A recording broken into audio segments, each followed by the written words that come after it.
हमारे साथ हितेश सर हैं जो आपके साथ बात करेंगे entrepreneurship as a career option for you people. आपकी रिक्वेस्ट के हिसाब से हम आज भी हिंदी में ही बात करेंगे। थोड़ा सा सर के बैकग्राउंड के बारे में मैं बता देना चाहूँगी आपको, ताकि आपको भी क्वेश्चंस पूछने में आसानी होगी, और अगर आपको उसके रिलेटेड और कोई और भी रिलेटेड क्वेश्चंस है जो सर के बैकग्राउंड से मैच करते हैं तो आप वो भी पूछ सकते हैं। सर ने ये बिच स्टार्ट के फाउंडर हैं सर, और सर का एम ये है कि वो हम जैसे यूथ को एंटरप्रेन्योरशिप के बारे में अवेयर करें और हमारी कैपेबिलिटीज़ का बेटर यूटिलाइजेशन कैसे हो वो प्लेटफॉर्म प्रोवाइड करता है टू कनेक्ट विद पीपल। और sir has talk to more than 800 business owners, so you guys can think कि उनके पास कितना information, experience, knowledge, it is the combination of it. तो आप उसको यूटिलाइज करें, जो भी क्वेश्चंस है सर से पूछिए, और सर अपने ये सेशन में सारी चीज़ें बताने ही वाले हैं। और साथ ही साथ हम सर के और भी सेशंस रखेंगे ताकि आपको और भी बेनिफिट्स हो। तो हम ये सेशन शुरू करते हैं बिना कोई टाइम वेस्ट किए। It's over to you sir. Thank you so much for joining. Thank you Lavina ji, and warm welcome to everyone. जैसे मैडम ने बताया, मैं शायद अगले 8-10 दिन में आपके लिए 6 सेशंस करने वाला हूं। उनके टॉपिक ये रहेंगे। आज का सेशन है आपके लिए करियर विकल्प के रूप में एंटरप्रेन्योरशिप। अगले सेशन में कल शायद हम बात करेंगे 6 क्वालिटीज ऑफ एन एंटरप्रेन्योर। फिर एक इनोवेटिव बिजनेस आइडिया कैसे प्राप्त करें, राइट। सब जने ये सोचते हैं कि हमें स्टार्टअप करना है, लेकिन यार आइडिया नहीं आ रहा, और आइडिया आया तो उसको आइडिया को कैसे चेक करें, उसकी बात करेंगे। फिर हम बात करेंगे 5 गलतियां जो स्टार्टअप फाउंडर्स करते हैं, क्योंकि स्टार्टअप फेल भी होते हैं, तो वो क्यों फेल होते हैं और हम वो गलतियों से कैसे बच सकते हैं, उसकी बात करेंगे। उसके बाद में एक प्रैक्टिकल एक्सरसाइज करेंगे, क्योंकि अपने 4 सेशन हो चुके होंगे, तब हम 1-2 के स्टार्टअप आइडियाज को लेके उनका इवैल्यूएशन करेंगे कि आइडिया में दम है कि नहीं, आइडिया सक्सेस हो सकता है कि नहीं, और उसके लिए क्या क्वेश्चंस, क्या सवाल पूछे जाने चाहिए, और क्या हम वो सवाल अपने आप से पूछ रहे हैं। और finally on the request of sir we will also cover what is the role of the teachers in student innovation. तो आज का सेशन स्टार्ट करते हैं, entrepreneurship as a career option for youth. क्योंकि ये 6 सीरीज का पहला है, मैं आपको बता देता हूं कि आज के सेशन में हम क्या कवर करने वाले हैं। हम आज 2 करियर ऑप्शंस की बात करेंगे। हम ये बात करेंगे कि आप दोनों करियर में कैसे पैसा कमा सकते हैं, क्योंकि अल्टीमेट गोल हमारा जॉब या बिजनेस में, भले हम माने नहीं माने हैं, माने it is to earn profit, तो पैसा कैसे कमाया जाता है जॉब में और एंटरप्रेन्योरशिप में, उसकी बात करेंगे। फिर जो एंटरप्रेन्योर बनना चाहते हैं उनके लिए 2 तरह के क्या अवसर है, एक स्टार्टअप है, एक बिजनेस है, क्या ये सेम है, क्या ये अलग अलग है, उसकी बात करेंगे। इन दोनों के बीच में अंतर क्या है, उसकी बात करेंगे। हमें इतना स्टार्टअप्स के बारे में पिछले 8-10 साल से इंडिया में हम सुन रहे हैं, G20 में भी अभी हमने उसके बारे में इतना सब देखा और सुना। तो इंडिया में स्टार्टअप्स की आवश्यकता क्यों है, और ये क्यों हमारे लिए एक बड़ी अपॉर्चुनिटी, उसके बारे में भी बात करेंगे। फिर हम ये जनरली बात करेंगे कि आप लोगों का जो भविष्य है, आगे 30 साल का जो करियर है, उसमें कौन से स्किल और आपको किस चीज की रिक्वायरमेंट होगी जिससे कि आपके सक्सेस चांसेस इंक्रीज हो सकें। और मेरा ये गोल रहेगा कि ये सारा एजेंडा मैं 40-45 मिनट में कवर कर लूं, तो थोड़ा मैं फास्ट आज रहूंगा, जिससे कि एंड में हमारे पास में 10-15 मिनट क्वेश्चन एंड आंसर के लिए रहें। 2 मिनट हम भारतीय अर्थव्यवस्था की बात करते हैं। अगर आपको आइडिया हो, जून 12 तारीख को भारत के वित्त मंत्री ने एक बहुत बड़ा अनाउंसमेंट किया था। वो अनाउंसमेंट ये था कि इंडिया विश्व की 5वीं सबसे बड़ी अर्थव्यवस्था बन चुकी है। America first, China second, Japan third, Germany fourth, 5th UK था, लेकिन हमने यूके को सरपास करके अभी India is the 5th largest economy in the world. उसके साथ में उन्होंने कुछ डेटा भी शेयर किए थे। वो डेटा ये था कि आज की तारीख में हमारी अर्थव्यवस्था 3,75,000 करोड़ की हो गई है। यूके की 3,25,000 करोड़ है, तो हम उनसे ऊपर आ चुके हैं। लेकिन उससे इंपॉर्टेंट बात उन्होंने जो बोली कि जो हमारी अर्थव्यवस्था की ग्रोथ रेट है, उस हिसाब से हमें ये लगता है कि 10 साल में हमारी 10 लाख करोड़ की इकोनॉमी हो जाएगी। उसका मतलब है कि जो आज की तारीख में 3,75,00,000 करोड़ की जो इकोनॉमी है, वो जब 10 लाख करोड़ की होगी, तो किस तरह के अवसर, किस तरह की अपॉर्चुनिटीज एंटरप्रेन्योर और जॉब के लिए आएंगी। क्योंकि आप सब यंग हैं, आप सब यूथ हैं, ये आपके लिए इंपॉर्टेंट है कि जब अर्थव्यवस्था 3 गुना होने वाली है, तो आप आज की तारीख में जो भी डिसीजन लेते हैं अपने करियर के बारे में, उसका उसमें बहुत इंपॉर्टेंट कंसिडरेशन होगा कि अगर आपने जो भी डिसीजन लिया, क्योंकि इतनी ग्रोथ होने वाली है, अगर आप सही डिसीजन लेते हैं तो आपके chances to take a big part of this growth, आप भी इस ग्रोथ का हिस्सा बन सकें, उसके लिए आप कैसे डिसीजन लें, वो चीज आप आज ख्याल में रखें जब मैं आपसे बात करता हूं आज। तो सबसे पहले बात करते हैं, मैं आज जोधपुर से हूं और मैं MBA CFA हूं और मैंने 18 साल जॉब की और पिछले 5.5 साल से मैं एंटरप्रेन्योर हूं। तो मैं दोनों साइड की स्टोरी अच्छे से जानता हूं, बिकॉज मैंने दोनों काम किए हुए हैं। तो आपके सामने भी दो ऑप्शन है, you can go for a job और you can become an entrepreneur. अभी जॉब में क्या क्या ऑप्शन है, आप सबको आइडिया कि एक सरकारी नौकरी होती है, गवर्नमेंट जॉब, उसमें लो लेवल से लेके हाई लेवल के सब तरह के जॉब होते हैं। आपकी इच्छा हो सकती है कि आपको भी सरकारी नौकरी आज मिले, अगर आपकी इच्छा हो तो एक वो ऑप्शन भी है आपके पास में। एक दूसरा ऑप्शन जॉब में है कि आप कॉरपोरेट में भी जॉब कर सकते हैं, किसी कंपनी के लिए भी काम कर सकते हैं, आप किसी बिजनेस ओनर के यहाँ पर भी नौकरी कर सकते हैं, या आपके पास में चौथा ऑप्शन है, आप स्टडी करके फॉरेन जा सकते हैं और फॉरेन में जाके फिर से किसी तरह की नौकरी कर सकते हैं। उधर के गवर्नमेंट जॉब में कर सकते हैं, उधर का बिजनेसमैन के साथ जॉब कर सकते हैं, उधर की कंपनी के साथ में भी जॉब कर सकते हैं। मैंने 18 साल कॉरपोरेट में जॉब किया है।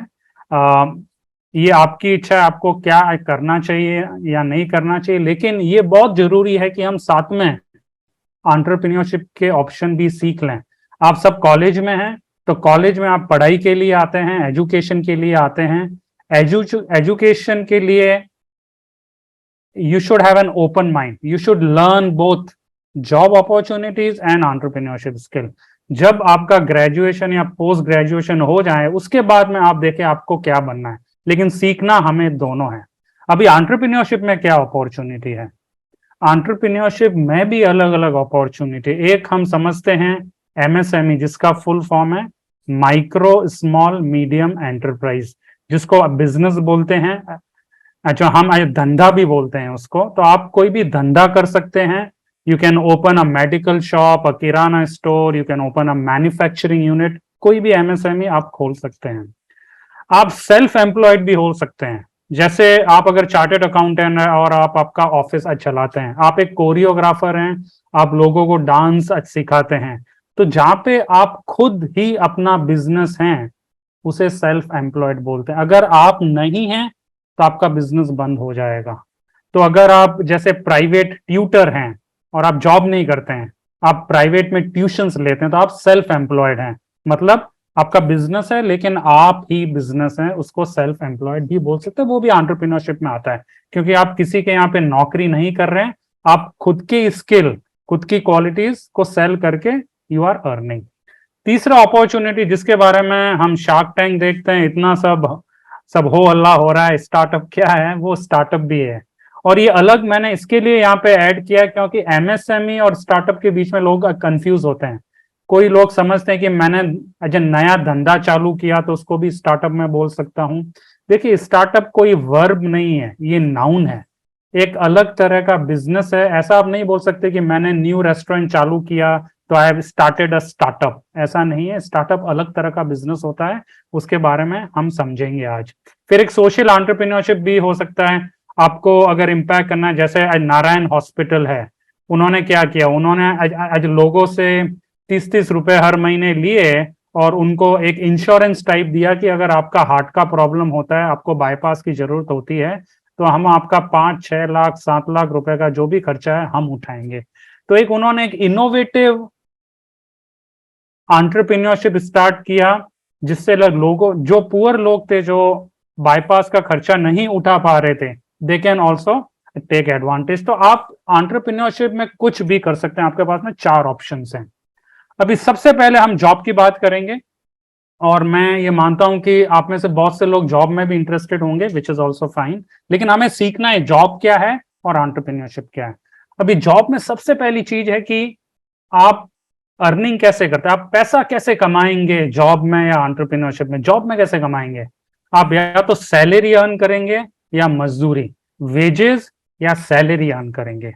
अभी आपकी वेजेस और सैलरी किसके हिसाब से आएगी, आप अपना समय बेचेंगे, आप उनको बोलेंगे कि मैं आपके यहाँ पे 8-10 घंटे काम करूंगा या काम करूंगी, और उसकी एवज में आपको सैलरी या मजदूरी आपको आएगी। तो ये बहुत इंपॉर्टेंट है कि जॉब में, किसी भी नौकरी में, आप अपना टाइम सेल करते हैं, आप अपना समय सेल करते हैं, और उसकी एवज में आपको सैलरी या वेजेस मिलती है। चलो देखते हैं हम कि लोग कैसे अपना टाइम सेल करते हैं।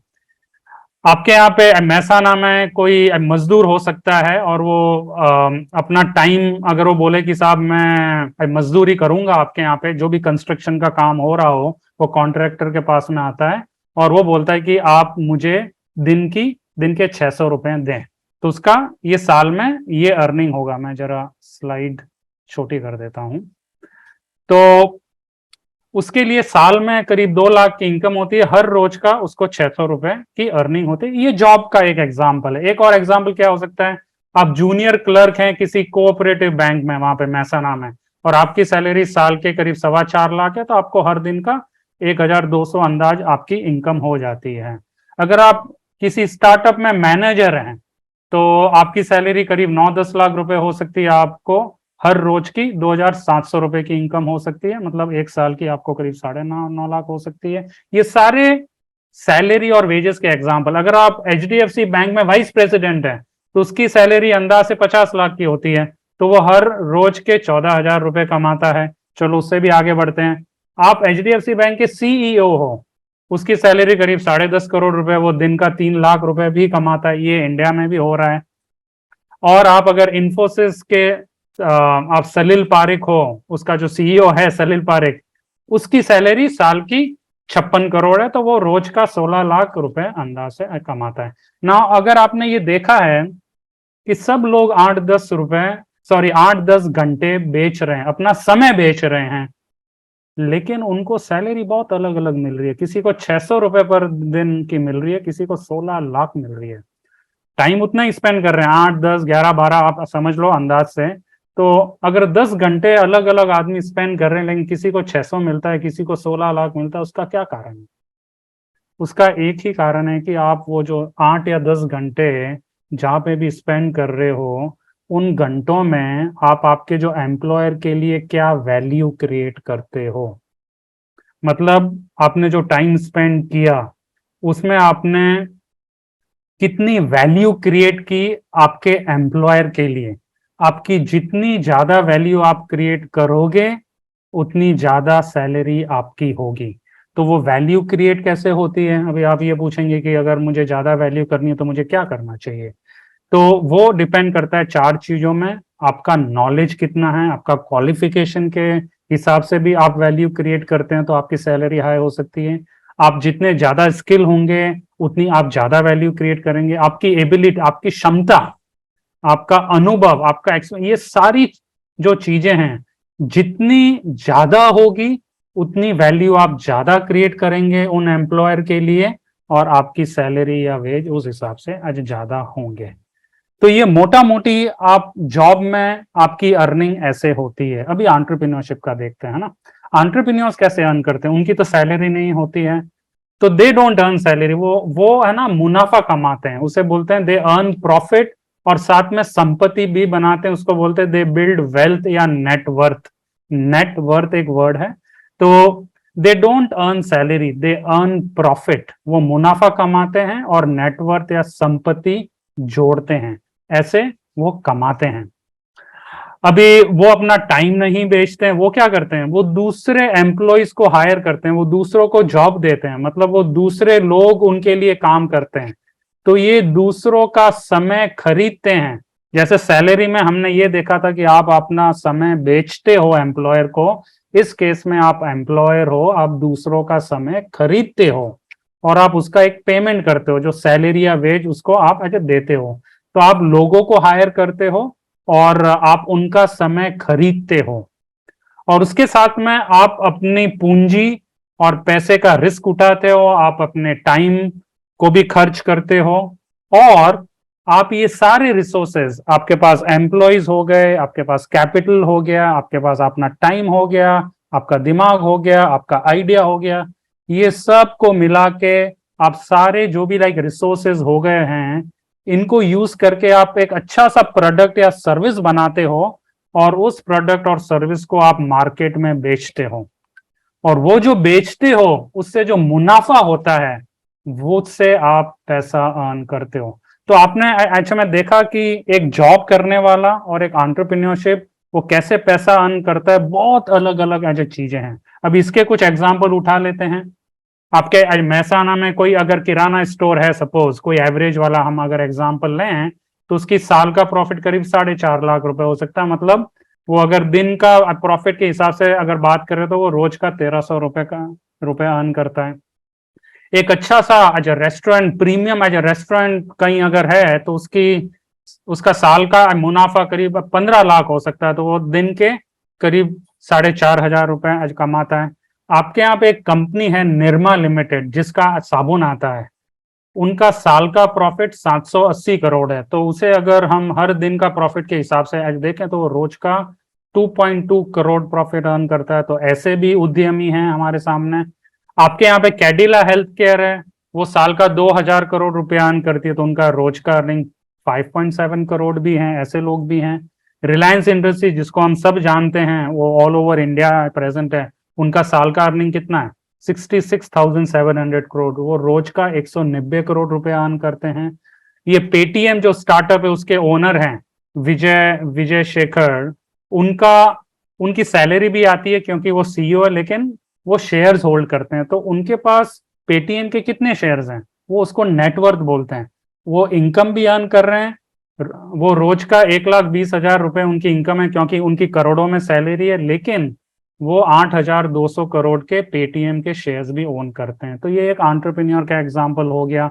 जोमेटो के ओनर दीपेंद्र गोयल हैं, उनकी नेटवर्थ, उनके पास में 2,030 करोड़ के शेयर्स हैं, प्लस उनकी रोज की इनकम 1 लाख है, उनकी भी करोड़ों की साल की सैलरी। तो ये क्या एग्जाम्पल हुआ, ये कैसे एक एंटरप्रेन्योर प्रॉफिट अर्न करता है।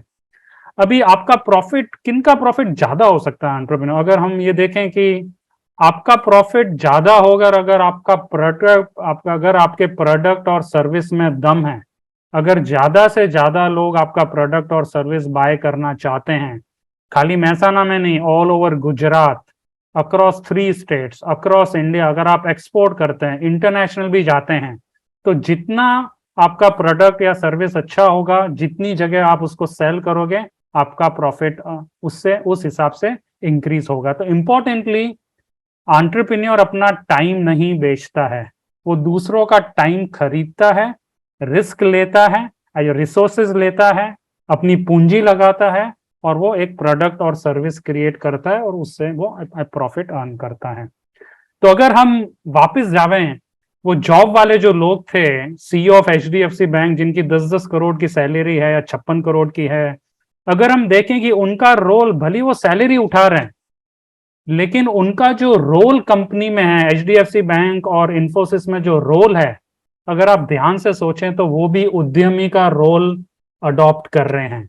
उधर वो जाके 8 घंटे की नौकरी हाजिरी नहीं दे रहे हैं, उनका जो बोर्ड ऑफ डायरेक्टर्स है उन्होंने उनको कुछ रिस्पॉन्सिबिलिटी दी है, और उनको ये बोला गया है कि आपको इतना गोल अचीव करना ही है, आपको इतना रेवेन्यू इंक्रीज करना ही है।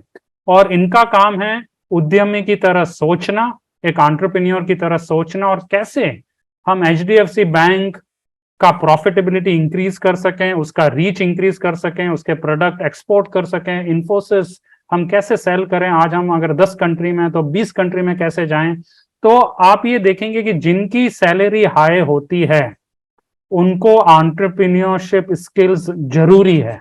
आप खाली सैलरी के माइंडसेट पे कि मैं मेरा टाइम बेच के पैसा कमा लूंगा, तो एक लिमिटेशन आ जाएगा। एक लिमिट के आगे अगर आपको अपनी इनकम करनी है तो आपको एंटरप्रेन्योरियल माइंडसेट जरूरी है, भले आप जॉब में हो या आप एंटरप्रेन्योर हो। तो इससे हम ये स्टैब्लिश करते हैं कि एंटरप्रेन्योरशिप स्किल हमारे लाइफ में इंपॉर्टेंट है। तो अगर आपको जॉब करना है तो अच्छी बात है, अगर आपको एंटरप्रेन्योर बनना है तो आपके पास में दो तरह के ऑप्शन है। एक ऑप्शन है स्टार्टअप्स, जो मैंने बोला पहले, और एक है धंधा, एमएसएमई भी बोल सकते हैं या बिजनेस भी उसको बोल सकते हैं। और ये दोनों मैंने जैसे पहले बताया, ये दोनों अलग अलग है। अभी इनमें डिफरेंस क्या है, स्टार्टअप और बिजनेस के बीच अंतर क्या है? तो पहला अंतर है कि अगर आप दवाई की दुकान खोलते हैं या सब्जी की दुकान खोलते हैं, तो आप अगर समझे कि उस बिजनेस में प्रॉफिट कैसे अर्न होता है, उसमें मुनाफा कैसे अर्न होता है, तो वो सबको पता है। आप होलसेलर से माल लो, आप अपना प्रॉफिट मार्जिन ऐड करो और आपके यहाँ पे जो ग्राहक आए उसको 20-30% हाई पे आप सेल करो। तो the method to earn profit जहां पे नोन होता है, हमें पता है कि इस तरह के धंधे में प्रॉफिट कैसे होता है, अगर आप उस तरह का धंधा चालू करते हैं तो उसको बिजनेस बोलते हैं। Existing business model, existing way to earn profit. लेकिन आप कोई नया आविष्कार, आप कोई नए तरीके से प्रॉफिट अर्न करने की कोशिश कर रहे हैं। जैसे अगर आप सोचें, आज गूगल अपना प्रॉफिट कैसे अर्न करता है? वो माल तो नहीं बेचता है, वो सब्जी नहीं बेचता है, उसने एक नया तरीका किया है, उसने एक सर्च इंजन वहां पे बनाया है और वो एडवर्टीजमेंट के थ्रू प्रॉफिट अर्न करता है। तो उसने जब ये चालू किया था, ये स्टार्टअप था कि एक नए तरीके से भी प्रॉफिट अर्न किया जा सकता है। एक एज ए रेस्टोरेंट अगर आप खोलते हैं तो वो बिजनेस है, क्योंकि उसमें कैसे प्रॉफिट होता है हम सालों से देख रहे हैं। हम 30-50 साल से हम जानते हैं कि कैसे रेस्टोरेंट में प्रॉफिट अर्न होता है। आई एम सॉरी, लेकिन 5 साल पहले अच्छा जोमैटो आया, उसका कोई रेस्टोरेंट नहीं है। उसने क्या बोला कि मैं जो रेस्टोरेंट का प्रॉब्लम है कि आदमी घर पे डिलीवरी कर पाए, उसने एक ऐप बनाया। तो उसने एक नए ढंग से प्रॉफिट अर्न करने का आइडिया लाया, तो उसका स्टार्टअप हो गया। तो अगर आपके पास में एक नए ढंग से प्रॉफिट अर्न करने का आइडिया है, भले एग्जिस्टिंग का बिजनेस है, आपका साड़ी का बिजनेस है, आपका केमिकल का बिजनेस है, आपका आज किराने का बिजनेस है, लेकिन आप उसमें एक नए ढंग से प्रॉफिट अर्न करने का तरीका खोज सकते हो, तो आपका स्टार्टअप कहलाएगा। और अगर आप एग्जिस्टिंग करते हो, मैं ये नहीं बोल रहा हूं कि एग्जिस्टिंग खराब है, एग्जिस्टिंग में भी बहुत अच्छी अपॉर्चुनिटीज है। You can open a restaurant, you can open a showroom, उसमें भी प्रॉफिट है, लेकिन ये दोनों अलग अलग हैं। दूसरा, अगर आपका स्टार्टअप है तो जनरली, क्योंकि स्टार्टअप में जो टेक्नोलॉजी इन्वॉल्व होती है, स्टार्टअप का विकास की गुंजाइश बहुत होती है। The scope for growth is almost infinite. अगर आपको आइडिया हो, आज पेटीएम को दुबई में भी लॉन्च किया गया है। अगर आपका रेस्टोरेंट होता महसाना में, तो आप उसको दुबई में कैसे लॉन्च करते? आप उसका फ्रेंचाइजी दे सकते हो, लेकिन वो बहुत टिपिकल है, वो डिफिकल्ट है। एक स्टार्टअप में स्कोप फॉर ग्रोथ बहुत हाई होता है। वो ये बिजनेस में, अगर आप दवाई की दुकान वहां स्टार्ट करते हैं तो आपके आसपास के लोग आ जाएंगे आपके पास में, दूसरे शहर के लोग आपके पास में दवाई लेने शायद नहीं आएंगे। लेकिन आपने फार्म इजी का स्टार्टअप किया, 1mg का स्टार्टअप लॉन्च किया, ये स्टार्टअप है, वो भी दवाई बेच रहे हैं, लेकिन उनका सॉफ्टवेयर है, उसने हर सिटी में उसको लॉन्च कर दिया, अभी इंटरनेशनल भी कर रहे हैं, और उनका स्टार्टअप है। It was a new way to earn profit, और उसका स्कोप फॉर ग्रोथ भी ह्यूज था। तो अगर आपके स्टार्टअप, आपका आपका आइडिया स्टार्टअप है, तो उसका स्कोप फॉर ग्रोथ ह्यूज होता है, ह्यूज होना चाहिए। बिजनेस का स्कोप जनरली अच्छा में लिमिटेड होता है, कुछ एक्सेप्शंस होते हैं। You can open a franchise, आप बोल सकते हो मैकडोनाल्ड्स का अच्छा तो बिजनेस है, तो उसका तो scope of growth all over international है। तो ऐसे कुछ बिजनेस हैं जिनका स्कोप ऑफ ग्रोथ भी बड़ा हो सकता है, लेकिन जनरली सब बिजनेस का स्कोप लिमिटेड होता है टू अ ज्योग्राफिक एरिया। तीसरा, जिसका मैंने पहले बात किया, स्टार्टअप में जनरली टेक्नोलॉजी या इनोवेशन, नवाचार, new way to solve a problem, कुछ ऐसा क्रिएटिव आइडिया लाएं जिससे कोई प्रॉब्लम सॉल्व करें, उसको इनोवेशन बोलते हैं। Creativity to solve a problem is called innovation. तो या तो आप टेक्नोलॉजी लाओ या कुछ इनोवेटिव लाओ, नॉन टेक्नोलॉजी के स्टार्टअप भी हो सकते हैं और जो टेक्नोलॉजी के भी स्टार्टअप हो सकते हैं। तो जनरली स्टार्टअप में इनोवेशन एंड और टेक्नोलॉजी होता है, बिजनेस में टेक्नोलॉजी या इनोवेशन नहीं होता है। और फाइनली, क्योंकि स्टार्टअप में रिस्क होती है तो उसमें बैंक लोन नहीं देता है। Generally bank don't invest into a startup. Bank, अगर आपका बिजनेस है तो आपके सोर्सेज ऑफ फंडिंग क्या हो सकते हैं? आपका खुद का पैसा हो सकता है, आपके फैमिली मेंबर्स आपको लोन दे सकते हैं। आप अगर प्रोजेक्ट का पूरा प्लान बनाएं, बैंक के पास जाएं तो शायद आपको लोन भी मिल सकता है। तो बिजनेस में फंडिंग आपकी खुद की होती है या फैमिली की होती है या फिर बैंक की होती है, जिसको हम लोन बोलते हैं। स्टार्टअप में लोन कोई नहीं देता है क्योंकि बहुत सी अनसर्टेनिटी होती है। उसमें कुछ ऐसे इन्वेस्टर्स होते हैं जिनको एंजल इन्वेस्टर बोलते हैं, वेंचर कैपिटल बोलते हैं, प्राइवेट इक्विटी भी होते हैं। उनका काम क्या होता है? उनके पास ऐसा फंड होता है जिनका काम खाली ये होता है कि हम 100 स्टार्टअप्स में इन्वेस्ट करें, और उनका ये एक एवरेज रहता है कि अगर 2 से 3 स्टार्टअप उसमें से अगर क्लिक हो गए तो हमें इतना प्रॉफिट होगा कि 98 में जो लॉस हुआ वो भी कवर हो जाएगा। तो ऐसे इन्वेस्टर्स मार्केट में हैं जो 100 आइडिया में इन्वेस्ट करते हैं, 100 स्टार्टअप्स में इन्वेस्ट करते हैं। और वो इन्वेस्ट किस हिसाब से करते हैं? वो जब बोलते हैं, अगर वो मेरे पास आएंगे, जैसे मेरा स्टार्टअप है, तो वो मुझको ये बोल सकते हैं कि मैं आपकी कंपनी का 10% 10 करोड़ में लेना चाहता हूं, तो वो मुझको 10 करोड़ देंगे और मैं मेरी कंपनी का 10% इक्विटी उनको दे दूंगा। ये शार्क टैंक में अगर आपको आइडिया हो तो उस टाइप के ट्रांजैक्शंस होते हैं, इक्विटी फंडिंग बोलते हैं, जिसमें आप अपने कंपनी का हिस्सा उनको ऐसे देते हो। तो इन समरी, स्टार्टअप और बिजनेस में डिफरेंस क्या हुआ? New way to earn profit, startup, scope for growth is huge, startup, use of technology innovation is a startup, nature of funding, if you are raising equity funding then it is a startup, otherwise it is a business. Everyone who has a chat, I'm not going to wait for you, but आपको आगे क्या करना है? अभी आपको ये समझ में आ गया कि स्टार्टअप और बिजनेस क्या है, तो खाली चैट में डाल दें अगर आप इंडिविजुअल कहीं हैं कि आप क्या करना चाहते हैं, आप स्टार्टअप करना चाहते हैं या business. Just type a word, startup और अ बिजनेस।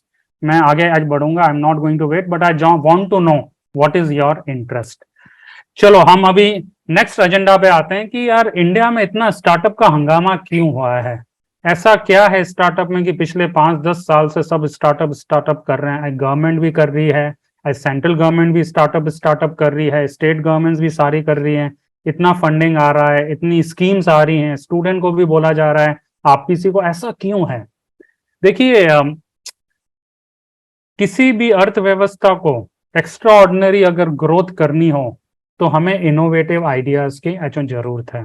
इंडिया में आप लोग हो, लाखों करोड़ों यूथ हैं, और हम ये चाहते हैं कि आप इनोवेटिव आइडियाज लाओ, क्योंकि 2 तरह की ग्रोथ होती है दुनिया में। एक तो इंक्रीमेंटल ग्रोथ बोलते हैं कि धीमे धीमे हम एक एक करके चीज ऐड करेंगे, हर साल 1-2% का ग्रोथ करते करते 10-15 साल में हम अंडर डेवलप्ड इकोनॉमी से डेवलपिंग हो जाएंगे और आगे 20 साल में डेवलपिंग से हम डेवलप्ड हो जाएंगे। ये एक तरह की ग्रोथ है।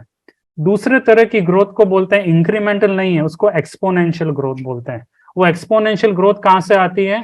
वो इनोवेटिव आइडिया से आती है। अगर 5% लोग इनोवेशन का सोचने लगे और नए तरीके से प्रॉब्लम को सॉल्व कर दें, तो हम फास्ट ग्रोथ, जो 20 साल में ग्रोथ होनी थी, उसको हम 5 साल में भी अचीव कर सकते हैं। तो इंडिया में आप लोग हो, इतना यूथ पावर है हमारे पास में, हम इतने जुगाड़ी हैं, हम इतने होशियार भी हैं, इतने क्वालिफाइड लोग, इतने इंजीनियर्स हैं। अगर हमारे में से 5% लोग इनोवेशन का सोचने लगे तो हम 20 साल की प्रॉब्लम को 5 साल में सॉल्व कर सकते हैं। और ये हम कर रहे हैं। हमने यूपीआई देखा है, भीम ऐप देखा है, हमने पेटीएम देखा है। दुनिया जितना डिजिटल पेमेंट नहीं कर पाई उसका 10 गुना 20 गुना दुनिया का हम कर पाए हैं जस्ट बिकॉज ऑफ इनोवेशन। एक एग्जांपल के थ्रू मैं आपको एक्सप्लेन करता हूं। ये डेटा आपको शो करता है कि हर 1000 पॉपुलेशन के ऊपर कितने डॉक्टर्स हैं। तो यूके में हर 1000 यूके सिटीजन के ऊपर करीब 6 डॉक्टर्स हैं। अमेरिका में हर 1000 यूएस सिटीजन के ऊपर 2.6 डॉक्टर्स हैं। इंडिया में 1000 लोगों के ऊपर 1 डॉक्टर है। और अफ्रीका की मोस्ट ऑफ द कंट्रीज में 0.1 डॉक्टर ही है। तंजानिया का ये फिगर है, 0.1 डॉक्टर है। उसका मतलब रियल वर्ल्ड में ये है, अगर तंजानिया में किसी आदमी को अपेंडिक्स का पेन हो या किसी प्रेग्नेंट लेडी को सी सेक्शन ऑपरेशन करवाने की जरूरत अगर पड़े, तो 90% चांस है कि उनकी मौत हो जाएगी, क्योंकि उनके पास में मेडिकल सेंटर्स ही नहीं है, उनके पास में डॉक्टर्स ही नहीं है, उनके पास में हॉस्पिटल्स नहीं है, क्योंकि 1000 लोगों के ऊपर खाली 0.1 is the ratio of the doctors. अभी ये प्रॉब्लम अगर आप तंजानिया के प्राइम मिनिस्टर होते तो आप इस प्रॉब्लम को कैसे सॉल्व करते? आप ये बोल सकते हो कि मैं मेडिकल कॉलेज ओपन करूंगा, मैं दूसरे जो देश है वहां से डॉक्टर को मैं अट्रैक्ट करके उनको पेमेंट करूंगा, लेकिन आपको ये भी समझना है कि अगर आप हॉस्पिटल खोलेंगे आपको पैसा चाहिए। अफ्रीका में लोगों के पास पैसा नहीं है, इकोनॉमीज आर पुअर। आप डॉक्टर्स को अट्रैक्ट करोगे, आप आएंगे नहीं, क्योंकि उनकी सैलरीज इतनी हाई होती हैं अमेरिका में कि कोई आपकी लो सैलरी पे तंजानिया में आएगा नहीं। तो आप फंस चुके हैं कि आपको 20-30 साल ये रियलिटी से जूझना पड़ेगा कि आपके यहाँ पे रोज अपेंडिक्स के कारण मौत होगी। या तो आप उसको एक्सपेक्ट कर लो, उसको लाइक एक्सेप्ट कर लो, सॉरी, और आप इंक्रीमेंटल ग्रोथ करो और आप 20-30 साल में शायद डेवलपिंग कंट्रीज हो जाओ। एक आइडिया ये हो सकता है कि यार कुछ इनोवेटिव कर सकते हैं क्या? तो उन्होंने क्या किया, एक आइडिया है जो उन्होंने इम्प्लीमेंट किया है। उन्होंने जो भी नर्सेज हैं वहां पे, जो भी हॉस्पिटल्स में काम करते, जो डॉक्टर्स नहीं हैं, उनको उन्होंने ट्रेनिंग दी है कि बेसिक्स आए, अगर वीडियो कॉन्फ्रेंसिंग के थ्रू कोई डॉक्टर अवेलेबल हो। तो उन्होंने एक ऐसे हॉस्पिटल्स जगह जगह सेंटर्स आज बनाए हैं जहां पे आज वीडियो कॉन्फ्रेंसिंग के थ्रू जब भी डॉक्टर अवेलेबल होता है, उन्होंने कुछ भी टाई अप किया, वो आधे घंटे के लिए आता है और ये जो भी नर्सेज हैं इनको ट्रेन किया कि बेसिक ऑपरेशन वो कर पाए। भली 99% ऑपरेशन अच्छे होंगे, 1-2% में रिस्क होगी, उसमें मौत होगी, लेकिन आप अगर समझ सकें जहां पे 95% डेथ हो रही थी, खाली ये innovative idea, mix of video conferencing doctor and training the nurses जो क्वालिफाइड एमबीबीएस नहीं है, उसके थ्रू वो कोशिश कर रहे हैं कि इस इनोवेशन के थ्रू हम ये प्रॉब्लम को सॉल्व कर रहे हैं। तो ऐसे ही जितनी भी इंडिया की जितनी भी प्रॉब्लम्स हैं, और हम आगे अगले कुछ दिनों में हम बात करेंगे कि इंडिया में क्या प्रॉब्लम्स हैं। आज मैं नहीं कर रहा वो टॉपिक कवर, लेकिन एक दिन मैं ये टॉपिक कवर, अगर आप ये सोच रहे हैं कि इंडिया में कुछ प्रॉब्लम्स है ही नहीं, तो ये एकदम गलत सोच रहे हैं। इंडिया में लाखों करोड़ों प्रॉब्लम्स हैं और वो स्टार्टअप अपॉर्चुनिटी है। अगर आप कुछ इनोवेटिव आइडिया उसमें ला सकते हो तो हम डेवलप कंट्री फास्ट बन सकते हैं। एक और एग्जांपल आज लेते हैं कि एक डेवलप कंट्री का एक आज मूल्यांकन होता है कि प्रति व्यक्ति ऊर्जा की खपत कितनी है। जितनी ज्यादा ऊर्जा की खपत उतना डेवलप्ड कंट्री। अमेरिका में 13,000 what per day per capita की खपत है, इंडिया में 1200 ही है। अभी इंडिया को अगर डेवलप होना है तो हमें 1200 से 13,000 तक की जर्नी करनी है। अभी आप बोल सकते हो कि हमें हाइडल प्रोजेक्ट करना चाहिए, हमें सोलर भी करना चाहिए, हमें न्यूक्लियर भी करना चाहिए। हम वो कर रहे हैं, हमारे पास में इतने होशियार साइंटिस्ट हैं, आईएएस ऑफिसर हैं, इतने अच्छे लोग, इतने होशियार लोग हैं, वो सब सोच रहे हैं, उन्होंने वो सब सोच चुके हैं, फिर भी हम 1200 पे अटके हुए हैं। तो इसको हम कैसे सॉल्व करें? तो अभी इसमें कुछ इनोवेटिव, अभी सोलर की बात की तो सोलर पिछले 20 साल से इंडिया में, लेकिन उसका सारा माल जो भी सोलर पैनल्स हम इंपोर्ट करते थे, तो जो कॉस्ट होती थी सोलर की वो मोटा मोटी जो हाइडल प्रोजेक्ट की कॉस्ट थी उसके आसपास थी। तो हमें सोलर करने का फायदा ही नहीं रहा, मतलब इतनी हमारे पास में पैसा नहीं है कि हम सोलर का पैसा दें जो हाइडल के कॉस्ट के सेम है। तो हमें कुछ इनोवेटिव करना पड़ेगा, या तो हम सोलर पैनल इंडिया में बनाएं, या अभी मैं अबू धाबी और दुबई था, उनका एक आइडिया है कि भाई हम सोलर एनर्जी के पैनल्स मून पे लगाएं, जो चंद्रमा पे हम सोलर पैनल्स लगाएं, और उनका ये प्लान भी चल रहा है, आगे 20 साल का प्लान है, और वहां से लाइक लेजर लाइट के थ्रू वो सोलर एनर्जी हम इंडिया पे लाएं। क्योंकि आप पूरे अर्थ पे सोलर पैनल में अगर आप कर दोगे तो लोग रहेंगे क्या? तो कुछ लिमिटेशन, तो कुछ ना कुछ इनोवेटिव हमें सोचना पड़ेगा, जिससे कि हम इंक्रीमेंटल ग्रोथ, हम 10 साल में 13,000 पे नहीं पहुंचे, हम शायद 5 साल में उस पर पहुंच जाएं। तो वो आइडियाज कहाँ से आएंगे? वो आइडियाज स्टार्टअप से आएंगे। इसके लिए हमें ये होप है कि स्टार्टअप और इनोवेशन देश की प्रॉब्लम 2 3 4 5 साल में सॉल्व कर सकता है, जिससे हमें 20 30 साल वेट नहीं करना पड़े, मौतें कम हो और लोगों का स्टैंडर्ड ऑफ लिविंग भी इमीडिएटली इंक्रीज हो जाए। अभी मैं आपसे एक पर्सनल स्टोरी शेयर आज करना चाहता हूं। मैं जोधपुर का हूं, जैसे मैंने आपको पहले इन्फॉर्म किया। और मैं मेरी एमबीए करने के बाद में मैं बॉम्बे शिफ्ट हुआ, 1998 की बात है। और बॉम्बे आके मैंने कुछ 2 3 डिसीजन ऐसे गलत लिए मेरे लाइफ में कि मुझे 49,000 करोड़ का लॉस हुआ। ये मैंने किसी को नहीं बताया, मैं आपको खाली शेयर कर रहा हूं। I made some wrong decisions in my life that cost me 49,000 crore. अभी मैंने क्या गलतियां की? मैंने 2 गलतियां की। पहली गलती क्या, जब मैं बॉम्बे आया तो स्टार्टिंग 98 की बात है, उस समय सीएनजी नहीं था। इन बॉम्बे में एयर कंडीशन टैक्सीज नहीं थी, उबर ओला भी नहीं थे। तो जोधपुर में तो ट्रांसपोर्टेशन बहुत इजी था, बाइक या गाड़ी पे कहीं भी आना जाना आसान था। अगर आपको बॉम्बे का आइडिया हो तो transportation is a big challenge. Train में अगर आप देखो तो हजारों लाखों लोग भीड़ में चढ़ते हैं। बसेस हैं तो ट्रैफिक में फंसी रहती थी उस समय। तो डीजल टैक्सियां थी उस समय 98 में, वो काली पीली बोलते थे, फिएट टैक्सीज ओल्ड खटारा होती थी, उनके फाटक पे ग्रीस होता था, इतना पोल्यूशन होता था क्योंकि सारी डीजल की थी। एसी टैक्सी अब बहुत कम थी। तो मेरे दोस्त जोधपुर से पूछते थे कि भैया बॉम्बे की लाइफ कैसी है? तो मैं उनको आज ये बोलता था कि सब अच्छा है यार, लेकिन ये ट्रांसपोर्टेशन जोधपुर जैसा नहीं है यार, ट्रांसपोर्टेशन प्रॉब्लम है। ट्रेन में जा नहीं सकता, आज जाता हूं तो पूरी ड्रेस खराब हो जाए, इतनी भीड़ भाड़, आज घुसना मुश्किल है। बस में जाता हूं तो टाइम लगता है। टैक्सी में जाता हूं तो इतनी ह्यूमिडिटी है, पसीना है, ग्रीस है, पोल्यूशन है। यार सब ठीक है, ये ट्रांसपोर्टेशन अच्छा नहीं है। जो भी पूछता था मैं खाली कंप्लेन करता था कि यार ट्रांसपोर्टेशन अच्छा नहीं है, कंप्लेन कंप्लेन कंप्लेन। यहाँ पे बॉम्बे में जो मेरे फ्रेंड्स हो वो आज बोलते थे भैया आप बॉम्बे आए हो जोधपुर से, कैसी लाइफ है? मैं बोलता हूँ यार आप लोग है ना बहुत अच्छे हो, या पता नहीं कैसे ट्रांसपोर्टेशन चैलेंजेस में रहते हो, मुझे तो नहीं रहा जा रहा है। तो मुझे जो भी पूछता था मैंने कोई प्रॉब्लम देखा और उसका मैंने क्या किया, मैंने कंप्लेन किया कंप्लेन किया कंप्लेन किया और भी कंप्लेन किया। उसी समय जब मैं कंप्लेन कर रहा था, 2 दोस्त थे, उन्होंने सेम प्रॉब्लम को देखा और उन्होंने ओला कंपनी क्रिएट की। Ola company is worth 40,000 crore today.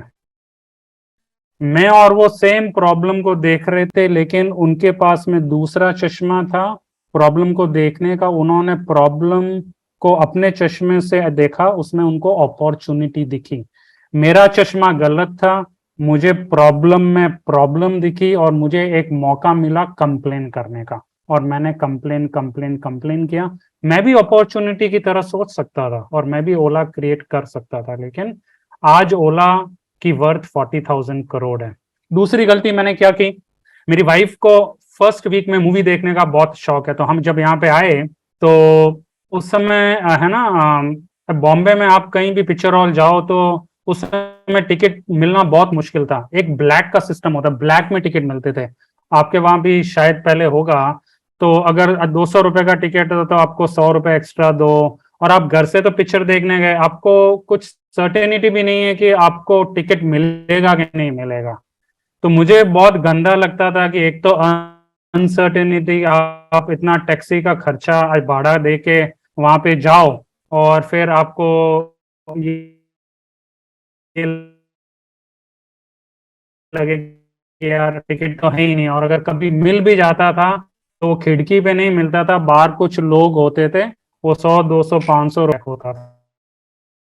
तो मैंने ये प्रॉब्लम देखा और मैंने क्या किया उसके लिए, गलत है। जो भी पूछता था मैं बोलता यार हमारे जोधपुर में तो टिकट आराम से मिलता था, आपके यहाँ पे एक तो जाओ मिले तो यू हैव टू पे अ ब्लैक। तो मैंने कंप्लेन किया कंप्लेन किया कंप्लेन किया और कंप्लेन किया। सेम टाइम 2 फ्रेंड थे, उन्होंने सेम प्रॉब्लम को आज देखा और उन्होंने क्या किया, right in the chat box, अगर किसी को आइडिया आ गया हो तो इस बारे में, उन्होंने क्या किया, right in the chat box, उन्होंने इस प्रॉब्लम को कौन से चश्मे से देखा। ये 2 फ्रेंड थे, उन्होंने बुक माई शो कंपनी चालू की। बुक माई शो वालों ने भी सेम प्रॉब्लम देखा कि यार जो लोग पिक्चर देखना चाहते हैं उन्हें सर्टेनिटी चाहिए कि यार मैं टिकट पहले से बुक कर सकूं कि नहीं कर सकूं, और डिसेंट पैसा, अगर 100 रुपए का टिकट है तो मैं 108 रुपए दे दूंगा, आपका जो भी फीस है वो ले लो, लेकिन 108 में गारंटी तो है। और वो बुक माई शो आज की तारीख में 9,000 करोड़ की कंपनी है। तो ये दो गलतियां मैंने बॉम्बे आके की, उसके बाद में मैंने मेरा चश्मा चेंज कर दिया। अभी मैं वो चश्मा पहनता हूं, जब कोई भी प्रॉब्लम मुझे दिखती है तो मैं उसकी कंप्लेन नहीं कर सक मैं नहीं करता हूं, मैं उसमें देखता हूं यार इस प्रॉब्लम में स्टार्टअप अपॉर्चुनिटी क्या है। तो जब आत्मनिर्भर की बात हुई 2016, 2014, 15, 16 में, तो सब बोल रहे थे आत्मनिर्भर हो जाओ, आत्मनिर्भर। मैंने प्रॉब्लम देखा कि यार आत्मनिर्भर हो कैसे। तो या तो मैं कंप्लेन कर दूं कि बोलना बहुत आसान है आत्मनिर्भर हो जाओ, लेकिन हो कैसे। मैंने कहा इस बार मैं कंप्लेन नहीं करूंगा, मैं इस प्रॉब्लम को सॉल्व करूंगा, और उसके लिए मैंने बिज स्टार्ट मेरा स्टार्टअप लॉन्च किया। अभी मैं कंप्लेन नहीं कर रहा हूं, मैं उस प्रॉब्लम को सॉल्व कर रहा हूं। तो मेरा आपसे ये ही कहना है कि आपके पास में भी दो तरह के चश्मे हैं। या तो आप आज घर से कॉलेज आए, या आप अभी जहां भी बैठे हैं, आपने जितनी भी प्रॉब्लम्स आज सुनी, या तो आप उसके बारे में कंप्लेन कर सकते हैं अपने दोस्तों से, अपने फैमिली मेंबर से, या आप एक अलग तरह का चश्मा डाल के देखें यार इसमें एक अपॉर्चुनिटी क्या है, इसको क्या मैं इस प्रॉब्लम को सॉल्व कर सकता हूँ क्या। तो this is what I want you to think.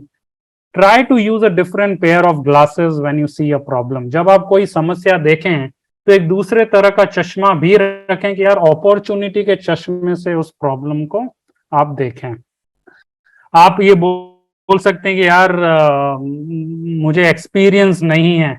तो अगर आप जॉब करने भी जाओगे और आपका एम्प्लॉयर आपसे पूछेगा कि भैया मैं आपको हायर क्यों करूं, क्योंकि आपके पास तो कुछ एक्सपीरियंस ही नहीं है, तो आपका क्या जवाब होगा।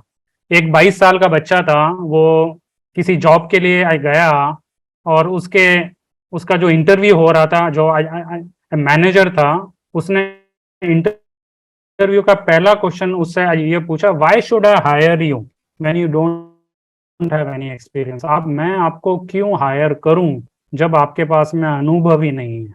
आप नहीं मानोगे, उस बच्चे ने जो जवाब दिया, उससे न सिर्फ उसको आज नौकरी मिली, उसे बहुत अच्छा पैकेज भी मिला। उसने ये बोला, sir I have 22 years of experience in building a winning attitude. I've got 22 years of experience in being hardworking and passionate. I've got 22 years of experience in knowing that if I don't help you earn more than what you pay me, you will be out of business. I have 22 years of experience that there are no shortcuts in life. मुझे 22 साल का अनुभव है कि दुनिया में shortcut जैसी चीज ही नहीं है। And I've got 22 years of experience in knowing that our imagination and our passion is more important than your experience. उस बच्चे का कॉन्फिडेंस आप आज देखिए, उसके पास में कोई एक्सपीरियंस नहीं था, उसने बोला मेरे पास ये एक्सपीरियंस है, क्या आप मेरे इस एक्सपीरियंस की वैल्यू करते हैं।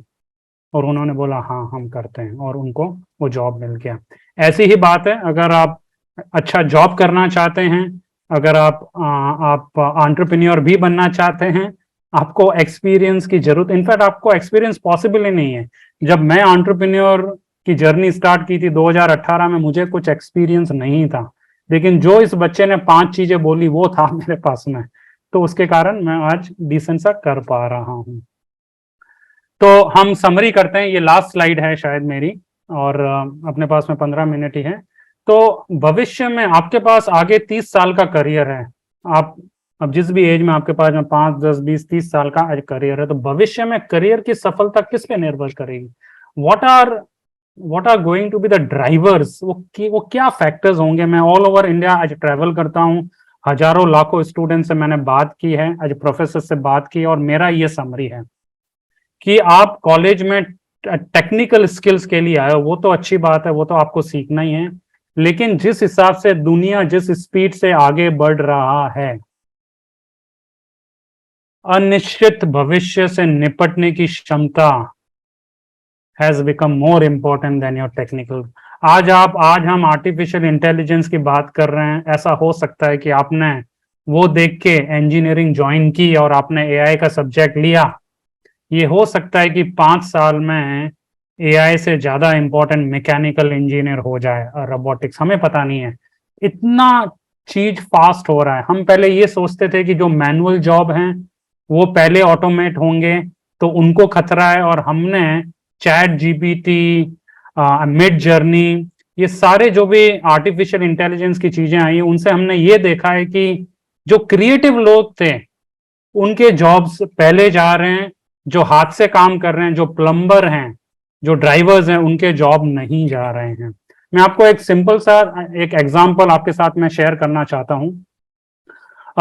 मेरा स्टार्टअप है और हमारी एक एडवर्टाइजिंग एजेंसी है, और मैं एडवर्टाइजिंग एजेंसी को 1800 रुपए एक क्रिएटिव, कोई भी अच्छा एक इवेंट होता है ना, जैसे आज दिवाली का एक क्रिएटिव आज बनाने का, उनको अगर मैं ऑर्डर आज देता था, मुझे 1800 रुपए का खर्चा आता था, होली दिवाली का क्रिएटिव करता था। अगर आपने एक आर्टिफिशियल इंटेलिजेंस सॉफ्टवेयर के बारे में सुना हो, मिड जर्नी, अभी उस मिड जर्नी में आप आपका लोगो दे सकते हो, आपको किस तरह का क्रिएटिव चाहिए, आप सब इंफॉर्मेशन दे सकते हो, और वो आपको ऑटोमेटिक क्रिएटिव देता है फ्री ऑफ कॉस्ट। मैं आपको शो करूंगा मैंने उसमें क्या क्रिएटिव दिया, मैंने क्या इंस्ट्रक्शन दिया, और मिड जर्नी ने मुझे क्या क्रिएटिव दिया। ये पिछले साल की होली का क्रिएटिव था, जो मैं मेरी एड एजेंसी को पहले देता था कि भैया आप कोई अच्छा सा क्रिएटिव इस साल का आज बनाओ। पिछले साल की होली थी, मैंने मिड जर्नी को इंस्ट्रक्ट दिया कि मेरा बिज स्टार्ट का ऐसा लोगो है, होली का इवेंट है, होली में कलर्स होते हैं, कलर्स अच्छा में बिखरते हैं, और उससे एंटरप्रेन्योर और अपॉर्चुनिटीज आती है। मैंने पूरा इंस्ट्रक्शन दिया 4 लाइन का, और मिड जर्नी ने मुझे ये क्रिएटिव फ्री में बना के दिया। अभी आप सोचे इससे क्या हुआ। जो लोग ये सोचते थे कि मैं ग्राफिक डिजाइनर बनूंगा, मैं एडवर्टाइजिंग क्रिएटिव आर्टिस्ट बनूंगा, मैं ये नहीं बोल रहा उनके जॉब्स बंद हो जाएंगे, लेकिन आप अगर देखो उसको 1800 का लॉस हो गया। ये सब चीजें ऑटोमेट हो रही है। ट्रांसलेशन का मैंने 2021 में करीब 40,000 रुपए स्पेंड किए टू ट्रांसलेट मेरी ebook from English to Hindi. आज वही काम चैट जीपीटी पे ट्रांसलेशन होता है, 85% एक्यूरेसी है, लेकिन फिर भी होता है।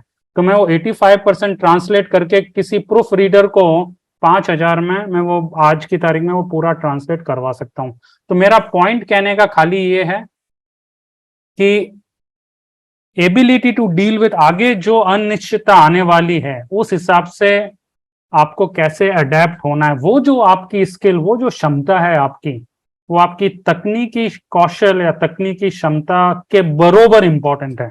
आपको उसके ऊपर भी फोकस करना है कि यार कल एआई नहीं चला तो मैं मेरे करियर को कैसे पिवट करूं, कैसे चेंज करूंगा, कैसे शिफ्ट करूंगा।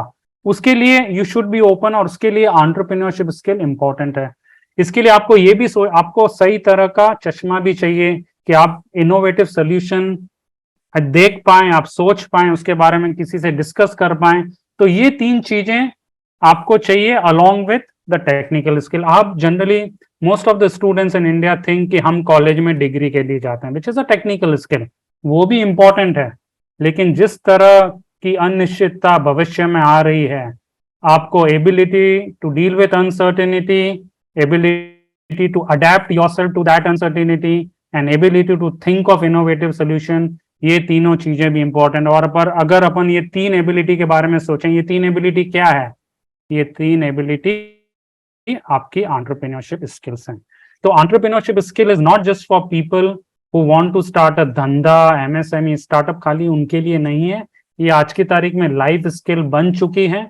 आप जॉब में भी एंटरप्रेन्योर हो सकते हो। हमने पहले भी उसके बारे में अच्छा देखा था, right? The CEO of HDFC bank and Infosys has got entrepreneurship skill. इसके कारण आज वो हेड है। जितने आप ऊपर उठेंगे किसी ऑर्गेनाइजेशन में, आपकी टेक्निकल स्किल्स कम इंपॉर्टेंट होगी, आपकी एंटरप्रेन्योरशिप स्किल होगी, तो ही आप आगे बढ़ पाएंगे। With that let us ask few questions. अगर आपको जो भी आज मैंने आपके साथ में शेयर किया उससे रिलेटेड कुछ भी क्वेश्चन हो, आपके करियर के बारे में, स्टार्टअप वर्सेस जो बिजनेस की बात की, इंडिया में स्टार्टअप की जरूरत क्या है, इंडियन अर्थव्यवस्था की क्या सिचुएशन है, उसके बारे में कुछ भी क्वेश्चन हो तो I will be happy to answer. And meanwhile I will go and check in the chat box अगर कुछ क्वेश्चन हो तो। Book my show, you are absolutely right, Dr. Deepika, you are absolutely right, I didn't check it. I don't think we have got any questions. So feel free to ask any questions in the chat box, but I'll be available again tomorrow with a new topic. What are the 6 qualities of an entrepreneur? वहां पे बहुत एक अच्छा example के बारे में बात करेंगे. राहुल और सुधीर एक इनोवेटर है, एक एंटरप्रेन्योर है, और आपको सक्सेस होने के लिए राहुल बनना है या सुधीर बनना है, उसके बारे में कल बात करेंगे. Any questions on whatever I shared today, feel free to share in the chat box. Principal, teachers and students, if you have any questions, you guys can drop your questions. We can give you a few minutes for that. Sir, it was very informative session. काफी basic level से आपने चीज़ों को cover किया है. Startup क्या है, फिर मतलब एंटरप्रेन्योर कैसे बने. हम यूजुअली है ना मिस इंटरप्रेट करते हैं कि बिजनेस और स्टार्टअप एक ही है. सेल्फ एम्प्लॉयड लोग भी काफी बार कहते हैं कि स्टार्टअप है हमारा. तो वो आपने काफी अच्छे से उसको क्लियर किया. तो किसी को अगर कोई क्वेश्चन है, you guys can drop your question. Very interesting session for looking the situation as problem और opportunity. Yes Bijo Joy, we appreciate your comment. If you guys have any question, you can ask questions. Otherwise, we have sir with us for next 5 webinars with us. There even you can come with the questions. I would request you people to please go and visit sir's profile once on LinkedIn so that you can understand what he has been and what things and experiences he has.